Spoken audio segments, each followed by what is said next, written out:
What is the craziest real life plot twist story you have? I'm 80% sure my uncle faked his own death. The facts. One day, his co-worker calls up my grandparents to say, hey, your kid is dead. His wife already cremated him and there's no service. You don't need to do anything. Just thought you should know. We can't find a death certificate. There was no obituary. He hadn't contacted anyone in the family for something like 7 years. So this was all out of the blue. Yup, sounds like he faked his death. IDK if you are in the US. But if you are, the clerk's office in the county he died in should have records related to this, his will estate being processed, etc. It could shed some light. When I was 5 years old, I remember going to a wedding reception for one of my friend's older sisters. I vaguely remember that it was scandalous that she was young, 18, just graduated HS, and he was much older. That's all I knew, and it didn't come up much in conversation with my friend or their family. 10 years later, I'm in high school on the debate team, just chatting with the coach about random stuff. When we get to talking about the team before he was coach, he told me that before him, another teacher was the coach who got kicked out for having a relationship with one of the students on the team. He told me the names and my jaw hit the floor. That was the wedding reception I was at.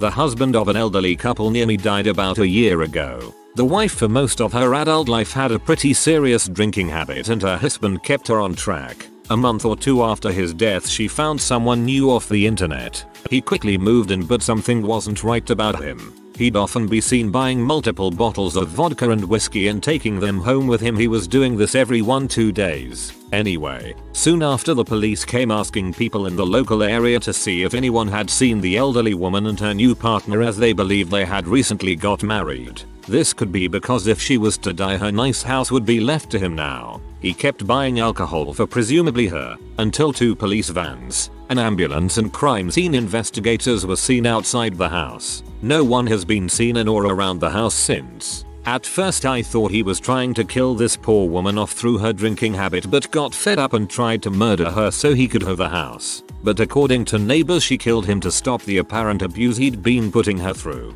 She is apparently in a secure unit now, where she will most likely stay sad.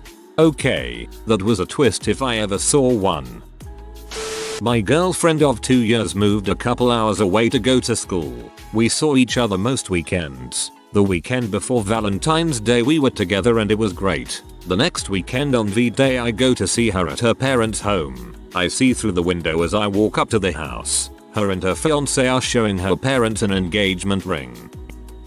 I was best friends with a neighbor kid growing up. He was always over at my house or I was at his, and I had a major crush on him pretty much since I was old enough to walk. But it never seemed like he liked me back or that he even noticed that I liked him, so we grew up. He started dating people and I was jealous as frick over it. I started dating people while still pining over him. I figure he just sees me as a little kid. I was a year younger than him, or a little sister, and nothing will ever come out of it, so I try to put my feelings aside. Then when he turned 16 his family moved out of state and we lost contact. I got over my feelings and time moved on. Fast forward a few years later and we reconnect online, start talking, and then this dude casually mentions in a conversation about how he had a giant crush on me growing up and always wanted to ask me out. He tells me that he even asked my mother for permission to ask me out and she said no, so he never ended up doing it. My mom never told me about this at all. My mind is blown. My entire childhood of pining after this guy, my first ever crush, feels like a lie. At this point I'd long since put aside the feelings I had for him and kinda gotten over the crush, but I still felt a lot of residual nostalgia from being 15 and craving dong for the first time in my life. He was still into me and I was debating whether I wanted to start something with him or not, mostly so I wouldn't have to live with the what if of it all, tossing the idea around while we kept in touch. Then suddenly he stops messaging me. I'm like, because our talking was going well and I didn't think I did anything to make him want to start ghosting me. I message a mutual friend of ours and ask if she knows what's up, and she tells me the guy was arrested for beating a dude who owed him money to death. He's in prison right now serving a life sentence. I never got that dong. The end. Somewhere your mother is smiling at her decision. I had a one night stand when I was 18 because I was curious. I didn't like it and decided to never bother again. Anyway, I was at a nightclub one night after that and trying to buy a drink at the bar when I happened to look around and saw a guy that looked like the guy I had the one night stand with. In order to check, I snottily asked, "What's your name?" and he answered with a different name. It was a different guy. I ended up marrying him. Not a plot twist per se, but I met a guy online a few years ago and we started hanging out and became good friends. In 2016 he got a Facebook message from a young man telling him that he was his father. He gave his mother's name and sure enough my friend had slept with her a few times around when he would have been conceived. He showed me the young guy's Facebook page and there was a picture of his mother, who looked very familiar to me. I looked at her profile, and sure enough, it was my best friend from high school older sister. She had a kid when she was 16 and he lived with my best friend for a couple of years and I would babysit him quite a bit. I have about half a dozen photos of me with him when he was a baby. First roommate in college was super Catholic and did not approve of my older BF. As an attempt to save me, she thought of inviting me to her friend's celibacy celebration while I was doing homework in the commons. A chill wind picked up and I sensed it was time for me to leave. As I turned around I saw the only doorway blocked by a circle of people holding hands and quietly chanting "No sex until 30. No sex until 30. As I approached to try to break through the circle and their chanting got louder. I eventually got out but this chick threw away all of my high-end sex toys and suicide girl book. I was done with living with her and got out after just a quarter. Over a year later, a few friends and I were comparing horror stories about roommates we have had and I shared my story. A new friend told hers about a super noisily masturbating lesbian. None of the others had much to say so they voted between the two. Mine won by a small margin only to find out both of our stories were about the same roommate, just 1 year apart. Oh, also, she did not throw out my sex toys or my suicide girl book. This is a perfect example of Shakespeare's "The lady doth protest too much, methinks, or the more modern, he who smelt it, dealt it." Side note, it's better to be an outspoken lesbian than a hypocrite. My friend got robbed and it turned out to be his uncle conspiring with his cousin's boyfriend. No one saw that crap coming. That's some M. Night Shyamalan tier crap right there. My uncle went through a bad divorce a few years ago when his then wife came out as a lesbian and left him for a woman. He was extremely heartbroken and devastated. Then a few years after that, he revealed that not only was he gay, but he had a serious boyfriend the entire time he was married. The reason the divorce hit him so hard was because she was able to finally be honest about who she was, but he didn't think our conservative Catholic family would accept him. When he finally did come out, though, the general family reaction was "oh, that explains a lot." I taunted my little sister her entire life about the fact that she looked nothing like me and our dad. I always made y'all adopted jokes about her and stuff. It became an inside joke between us. I'd tell her we found her on the doorstep and she'd say "thank God. That means I'm not actually related to you." My parents kind of frowned at it because it was mean, but my sister could take a joke and she knew I was just teasing her. She joked about it herself, but found out a couple years ago that she was the product of a short-lived affair. My dad accepted her as his own and my parents kept it a secret from everyone. They told her last year. I still make maybe y'all adopted jokes about her, but they're 100x funnier now. My dad was adopted as a baby because his parents were both teens from Catholic families. They were promptly sent to boarding schools across the country from each other and that was that. Many years later, my dad was researching his genetics to look for potential hereditary health problems and decided to put out a search for his parents. He eventually contacted and met with them separately, but both his mom and dad also got in contact with each other. As it turns out, they both had grown kids and deceased spouses. So they decided to meet up and eventually started dating. About 5 years ago my brother and I went with my dad to a family reunion where we discovered his parents were once again in love and had invited both of their families to my grandpa's farm for a big weekend party. I met close to 100 people I was somehow related to, including dozens of cousins and several aunts and uncles. It was all thanks to my dad that these two huge families came together and made new connections. So he along with my brother and I were treated like celebrities all weekend and everyone wanted to get to know us. My dad's adoptive mother died over a year ago, but now he has 2 new parents who are relatively young and extremely interesting people for him and my family to spend time with. We go skiing at my grandpa's condo in Montana and enjoy summer activities at his huge farm property in Alberta. The whole experience taught me that you're never too old for a new love, and I am happy to be able to have grandparents for many more years to come. Whoa, that blows my mind. Sounds like sitting that only happens in a Hallmark movie. I heard there was this couple who could not conceive kids, but their neighbor had like 3. They couldn't afford artificial insemination, so the guy approaches his neighbor and asks him to impregnate his wife because they really wanted a kid. The neighbor obliges. For months no pregnancy. Finally the neighbor's wife admits to the guy she cheated on him to get pregnant. Ended up the neighbor was firing blanks. So afterwards this guy who wanted his wife to get pregnant ended up suing the neighbor for breach of contract. I am not sure what happened after that. What the ever-living frick. Co-worker breaks up with bartender and starts pursuing me. Tells me the ex has been stalking him and won't leave him alone. He makes a point to publicly call out bartender at work for being weird, tells her to leave him alone. We start dating and things are cool for a few weeks. Then, he invites me over for a small party and oddly enough, the ex is there, so I keep my distance from both of them as I have no idea what the heck is happening. A few hours in, the ex changes into pajamas and I realize he got back together with her at some point and never told me. The next day at work, I find out he told everyone that I tried to seduce him, make him cheat on the bartender. They all believed him and treated me like garbage for months after that. His behavior towards me got scarier in and outside of work and I couldn't tell anyone because I was the lying boyfriend stealer. I never knew depression before this fiasco. Tell everyone. Show receipts.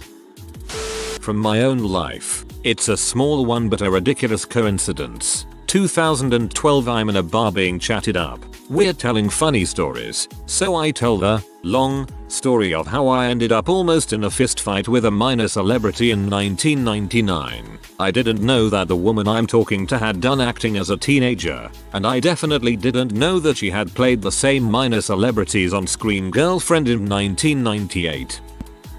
I know someone in the healthcare field. She told me a story about how a woman tested positive for an STD and my friend suggests that she bring her partner in to be tested as well. The next day the lady comes in and brings her boyfriend to be tested. Then the lady tells my friend to wait a minute and this younger male walks in. She said couldn't be more than 15 and hands lady what appears to be keys. He then hugs the boyfriend. My friend thinks he was in the car and needs to have parking validated. She said it happens more often than you think. Nope. The kid was there to get tested as well for sleeping with his dad's GF. Friend had to report it, don't know what came of it but that's some weird crap. I used to have a friend named Tiffany in middle school. I wasn't so good with people, and I was a little rough around the edges. I was very jealous because she was incredibly dainty and feminine while I was a begrudging tomboy. In middle school, her very sketchy and violent father withdrew her from classes and we lost contact. She was homeschooled for a while, and then she and her mother escaped to a battered women's shelter and set up a new life in Kentucky. I learned all this from the grapevine. I found her mother, brothers, aunts and uncles on Facebook. So why couldn't I find her? Over the course of 2 years, I searched every few months for her online, desperate to reconnect and apologize to the friend I had such intense jealousy for, and explain that I was unintentionally rude because I envied how feminine she was, while I felt like a brick wall of a girl. Finally, one day, her mother replied to my friend's request and I found out the reason that I never could find her name on Facebook. He goes by TJ now. TLDR. Old friends reconnect. Ace Ventura pet detective moment ensues. Oh thank God. I thought you were going to say she died. One of my buddies was living in a dorm at uni his freshman year. A couple weeks in, his stomach was hurting constantly as soon as he would wake up in the morning and he decided he should go to the doctor's. The doctor asked him what his daily diet consisted of and my friend tells him he always drinks a protein shake right before bed. The doctor says to quit drinking the shake before bed and see if that helps. So friend doesn't drink the shake that night and goes to sleep. He wakes up to his roommate trying to take off his pants. It turns out my friend's roommate was putting drugs into his protein shake so he could rape him while he was out. The drugs are what was upsetting his stomach. Plot twist. My mom's second husband, whom she swore had died in a car accident, was actually still alive and living in Africa. I talked to his brother on the phone after randomly finding his name in a list of numbers while I was working as a scam telemarketer. My life is insane. When I was really little I fell off a jungle gym and had a shard of metal go into my head. Shortly after I pricked myself on a syringe in a car park. Many trips to the doctors for antibiotics and whatnot. They noticed my scab on my head turning color, scratched it off, pulled out the metal. If I hadn't pricked myself on a syringe and gotten all the antibiotics and stuff, I would have gotten brain damage, died. TLDR. Sharing needles saved my life. I've grown up hearing about my Cherokee ancestry from my dad's side of the very southern family. One of my cousins has gone on a spirit journey and has spent a good amount of time researching his Cherokee heritage and connecting to our familial roots. The 2-minute version of the family story tells how a patriarch of my family met the woman of his dreams and moved out into the forest to live like a true Cherokee father would. He left the rest of our family behind. Several years ago, my grandmas got very into Ancestry.com. As they researched our tree, they found that we actually have no Cherokee blood. However, my great-great-great-grandma was a black woman. I think that's enough greats. It makes me so happy to think about my racist uncles and extended family finding out that we are 0% Cherokee, and that my generation is 1/16 black. The further you go up my family line, and the more racist my family, the more black we are. I love it. Apparently this is really common among southern families. They told people their tan was from being part native as opposed to black. It was most accepted. Lose my virginity in a one-night stand in college. 9 months later, we become neighbors because I moved into the first floor apartment and she moved into the second floor apartment. I got to 9 months later and expected a different plot twist. Moved across the county in June 2013. Still kept in regular contact with my family, mostly mom, on the phone or Skyping or whatever. Everything seemed normal, nothing big going on. Got a call from my brother, who still lived at home, in March 2014. Turns out that almost the whole time I'd been gone, my mom had been talking to a couple different guys behind my dad's back, and was leaving that day to go stay with the one she wound up with. No one ever mentioned any kind of marital problems to me. I still talk to everyone from time to time, but my brother hasn't talked to my mom since. Even extended family got a little shook up by it, from what I've heard, and things just aren't the same. My boyfriend was pressuring me to have a threesome with a woman I kind of knew. I had never done anything with a woman before or had any attraction at all to one, and I ended up not going through with it. He kept encouraging me to spend time with her to get more comfortable with the idea, so I did. Then I left him for her. Used to play an online browser game back in 2003 to 2006ish. The game itself wasn't really great, but the community was what made it work. Got to know a lot of people from my guild, and we had a night channel that I was one of the main regulars on. Another regular there was a guy from a different country, though also in the EU. We became kind of good online friends, but after we stopped playing the game, contact became increasingly scarce before petering out completely at some point. By then we did have Facebook and friended each other, but we never actually talked. 2 years ago, in a nostalgic moment, I decide to hit some people up again from that game, see if we can have some sort of reunion thing or something, maybe. I send a message to the guy, and our conversation went something like this. Me: hey man, long time no talk, what's up in your life these days? Him: oh hey, I live in your country now lol, with my girlfriend I met online. Me: that's funny, whereabouts? Him: town that's literally 10 minutes driving away from me. We talk some more, and the subject of work comes up. He then tells me he works in a different city about 20 minutes further. The city he names is where I was born and where my mother works. I ask him where exactly, and the place he names is right across the canal from my mother's business. Literally a stone's throw away. Funnily enough, I still haven't met him because we fell out of contact again right after that due to other things going on in our lives, but we plan on meeting up sometime soon. When I was 15 I started dating my male friend after he asked me out. We've been fairly close for a long time and a lot of our friends said we should get together, so it kind of felt inevitable. He ended up breaking up with me after a few months, and I was sad for a while, but we stayed friends, so in the end it was all chill. However, whilst we had been together we were never really affectionate in public, or at all, which was down to my insane anxiety, and a rumor started that we were each other's beards. That is, we were both gay but pretending to date each other to cover it up. Laughed it off at the time because I knew I was straight, but goddamn if it isn't 3 years later and he's got a boyfriend and I'm away from home lusting after uni girls. Well played. Rumor mill, you called it. My boyfriend of 2 years broke up with me and I was pretty upset, but I got asked out on a date and said yes, thinking I was ready. I was wrong. I had a miserable time. Couldn't hit it off with this guy even though he was trying.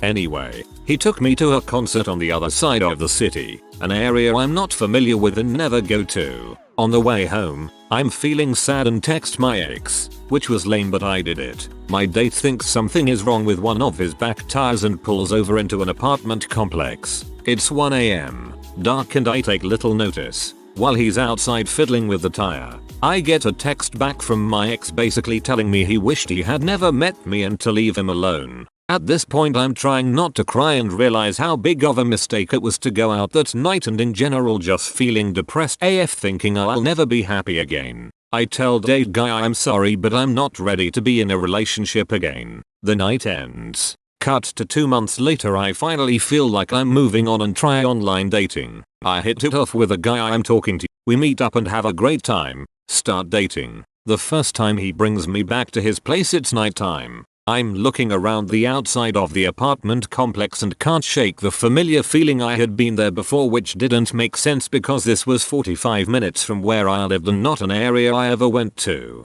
On the second night we leave using the back gate and it hits me. This was the same apartment complex the guy had pulled off into earlier on that date. I go, oh my god. I almost had an emotional breakdown right here. Long story short, I married the new guy and we have been together 10 years now. I know it's just a coincidence, but I find it crazy that of all the apartments in Houston, we stopped at the one my future husband lived at. He was literally feet away from me while I was in a car having one of the lowest moments in my life and feeling like I would never find someone again.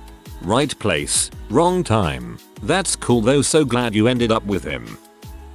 My friend moved from Phoenix, Arizona to a small town in Florida called Satellite Beach. We walked into a pizza restaurant one day and he stares the dude working there dead in the face before sparking conversation with him. It turns out they lived in the same apartment complex before moving and both happened to move across the United States to end up living miles away from each other. Really shows how small the world is. Mum and dad started separating.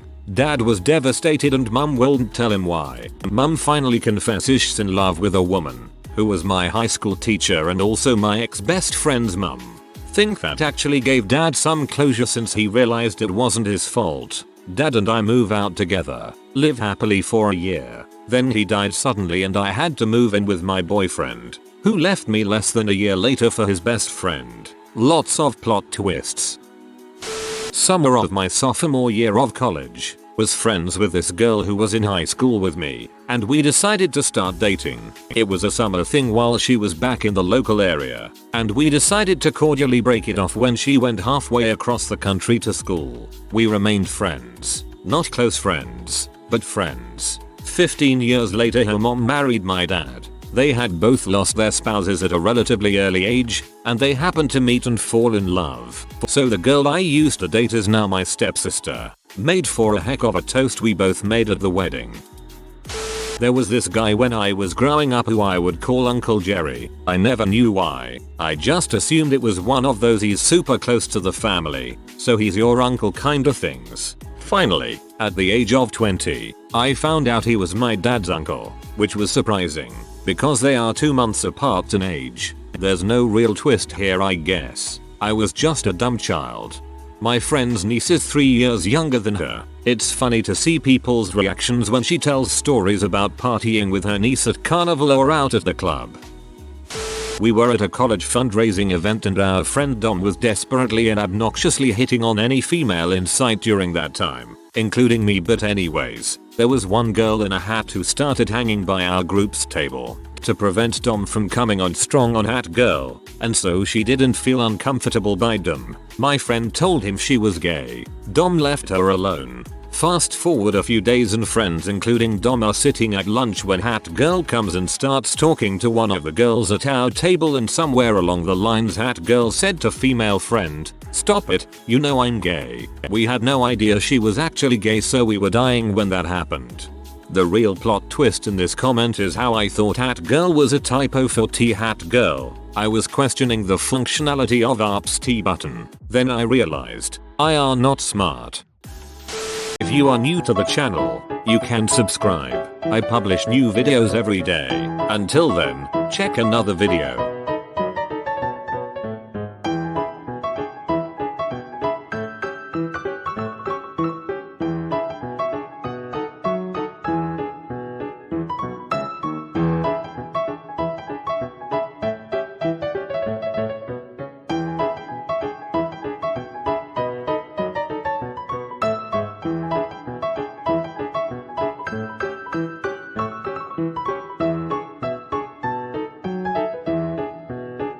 Bye for now.